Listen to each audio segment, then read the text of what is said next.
তারাবি নামাজে 4 রাকাতের পর বিশেষ দোয়া আছে কি?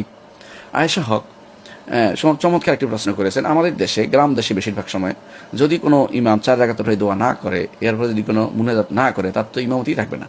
এটা হচ্ছে এক ধরনের আসলে মূর্খতা ছাড়া কিছুই নয়। রাসূলুল্লাহ সাল্লাল্লাহু আলাইহি ওয়াসাল্লাম কখনো এই ধরনের দোয়া করেননি, সাহাবায়ে কেরামও করেননি, তাবিঈনরাও করেননি, ইমামরাও করেননি, কোনো ফিকহের কিতাবও নেই।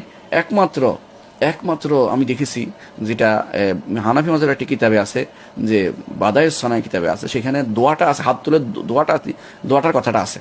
মানে একটা দোয়া আছে সেখানে, সেটা হচ্ছে যে দোয়াটা পড়া হয়, আল্লাহুম্মা ইন্নী নাস্তাঈনুকা ইয়া খালিকাল জান্নাতি ওয়ান নার বিরহমাতিকা ইয়া আজিজুল গফফার ইয়া কারীম। এই দোয়াটা, এইটা বলা হচ্ছে যে এইটা শাফিঈ দিকে নিসবত করেছে, নিজেরা আরেকজন ইমামের দিকে নিসবত করে দিছে, ইমাম শাফিঈ বলেছে।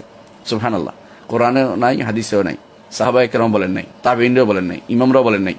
একজন পরবর্তী লোক এসে বলেন যে অমুকে বলে দিয়েছে, আর আমরা মেনে নিব। এটা আর করতে হবে আমাদেরকে?